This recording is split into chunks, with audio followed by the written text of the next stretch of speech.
Hi students, I'm going to attempt to walk through a problem in Excel. I hope this helps you with your homework. I'm not going to do the entire budget for each one of the problems in this exercise. I'll only do a couple of examples for the sake of time, just so you make sure you get the right understanding. So this problem is about Hobby Lobby, and Hobby Lobby manufactures and sells a seasonal product that has peak sales in the third quarter. The following information concerns operations for year 2, which is the coming year, because we're in year 1 now, we're budgeting for the future, and for the first 2 quarters of year 3. The company's single product sells for $8 per unit. Budgeted unit sales for the next 6 quarters are as follows, and all sales are on credit. So it gives us the budgeted unit sales. That's what drives everything with our master budget. Also gives us some more information. In B here, we're giving the cash collection pattern. We're given the ending finished goods inventory we'd like to have. In D, we're giving the number of raw materials it takes for each unit of production. And in E, we're given some cash disbursement information. So I'll come back to all of those, but let's go through the sales budget first. It's the easiest. The sales budget is going to require us to enter the budgeted unit sales, the selling price per unit to get the total sales. Very simple. We were given the budgeted unit sales. I'm going to take that information. This is going to be kind of an Excel tutorial too. I'm going to try to go pretty fast here. I'm going to take that information, that's our budgeted unit sales by quarter, and I'm just going to put that right into our sales budget. Pretty easy. In the information we were told that the product sells for $8 per unit. So I can enter that information. So our total sales will just be the unit sales times the selling price per unit. Very simple. Okay, so we're just multiplying the unit sales by the selling price to get total sales. The next step would be a cash collection schedule. So not all of our customers are going to pay as soon as they make a sale, or buy from us. We make the sale. So we actually have to put together a schedule of when our customers will pay us. So we've got a beginning accounts receivable balance, and this information they told us up here in B. Sales are collected in the following patterns: 75% in the quarter the sales are made, and the remaining 25% in the following quarter. On January 1st, year 2, the company's balance sheet showed $65,000 in accounts receivable, all of which will be collected in the first quarter of the year, and bad debts are negligible and can be ignored. So that's going to aid us in doing this cash collection schedule right here. This is our cash collection schedule.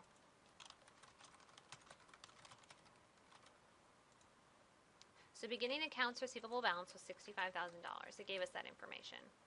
This is where it gets tricky. Now we had sales here in quarter 1 of $320,000 from our sales budget. We know that. We're not going to collect it all in the first quarter. In the first quarter, we're going to collect 75% of it. In quarter 2, we're going to collect 25% of our first quarter sales. First quarter sales collection in quarter 2 will be 25%.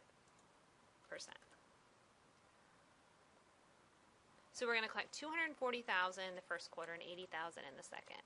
You'll do the same thing when you're doing this cash collection schedule for each quarter. So here's quarter 2. We made sales of $540,000. In the second quarter sales, we'll collect 75% of that.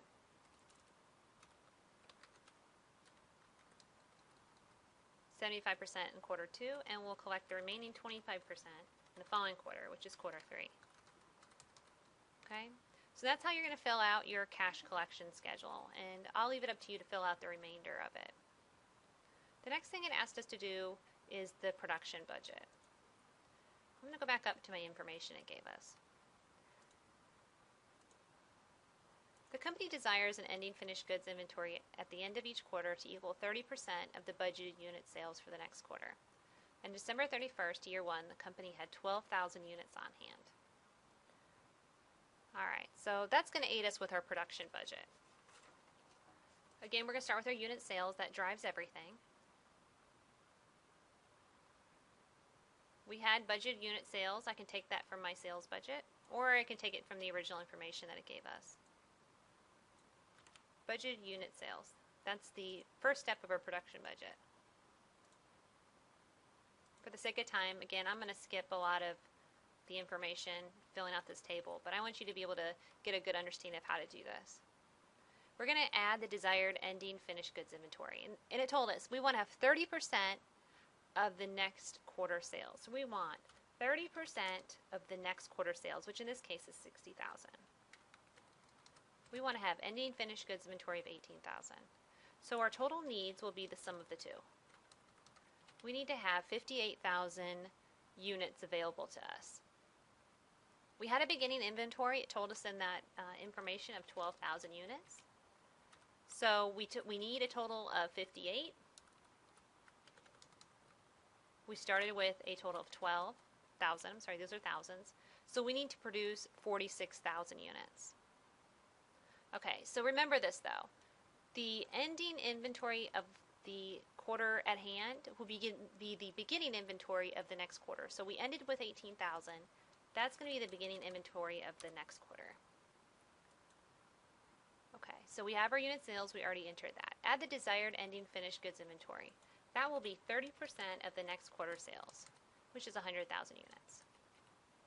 So we need a total of 60,000 plus 30,000. We need a total of 90,000 units. Thankfully, we started with some inventory already, so we only need to produce 72,000. That's how you do the production budget. All right, the next thing is the direct materials budget and a schedule of expected cash payments for purchases of materials. I'm going to adjust this just a little bit, make it easier to read.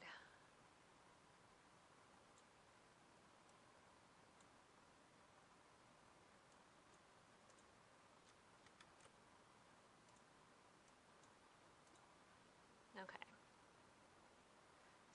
Direct materials budget. Let's go up to the information and read about this one.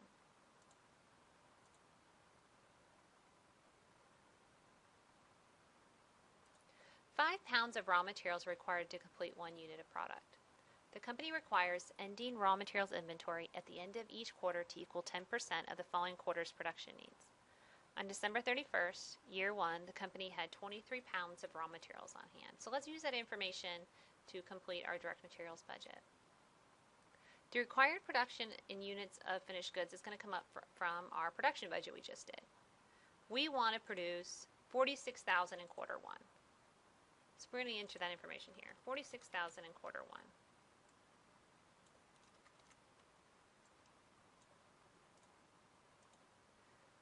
The units of raw materials needed per unit of finished good. It told us in our information was 5. We need 5 units of raw materials for each unit. So the number of raw materials we need to meet production is the product of the number of units we need times the number of raw materials that go into each unit. 230,000 units of raw materials. Add the desired units of ending raw materials inventory. Well, in the information it told us we want to have 10%. We need 10% of the next quarter's raw materials needed. So we're probably going to need to fill in the next quarter to get that information. We want to produce 72,000 units. 5 units of raw materials go into 1 unit finished goods. So the product of the two is that we need 360,000 units of raw materials to meet production. And we want to have an ending raw materials inventory of 10%, because that's what it told us in the information above, of the next quarter's needs sitting in ending inventory. So we're going to have 36,000 in our ending inventory. So the total units of raw materials needed is the sum of the two.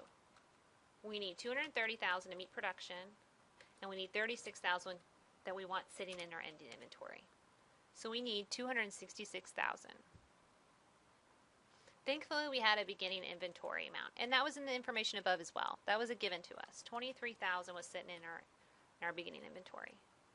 So we need 266,000, but we already have 23,000. So we only have to purchase 243,000. This is a lot of numbers. Let's go up above because it has information about the cost. The raw material costs 80 cents per pound. Raw material purchases are paid in for the following pattern. we'll use that in the schedule in a second. 60% in the quarter the purchases are made and 40% in the following quarter.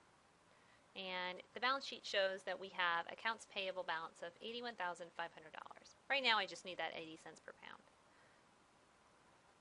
We're going to purchase, down here in our direct materials budget, we're going to purchase 243,000 units of raw material. And it's going to cost us 80 cents. Whoops. It's going to cost us 80 cents. So we are going to actually purchase the sum of the two. 243 units times a cost of 80 cents per unit. We are going to purchase $194,400 of raw materials in quarter one. I'll leave it up to you to finish the rest of this.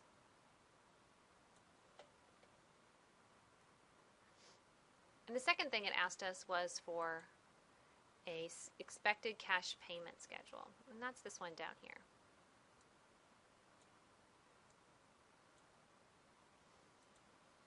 Okay, so let's go back up to our information again.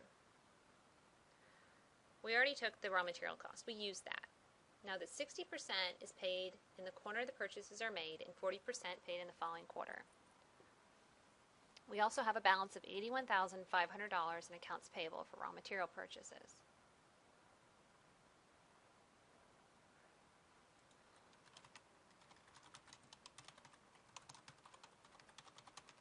So in my schedule of cash disbursements, I'm going to use my beginning accounts payable balance, which it was given to us. And I know how much I'm going to pay out for the first quarter. We calculated that. It was $194,400. But I'm not actually going to pay it all out the first quarter. I'm only going to pay out 60% of that from our instructions up here. 60% of that, the quarter the purchases are actually made. So I'm going to pay 60% of $194,400 in the same quarter in which the purchase was made, and the remaining 40% in the following quarter. So I'll fully pay it. Together that's $194,000. I'm going to fully pay it, just I'm not going to pay it all the first quarter. Second quarter purchases we didn't solve for. I'll leave that up to you. But I do want to let you know that the answers to all of this is on page 322 in your book and 323 in your book. So the answers, and it's fully worked, they're all in there. But I just want to be able to work through a few of those to help you out with your homework.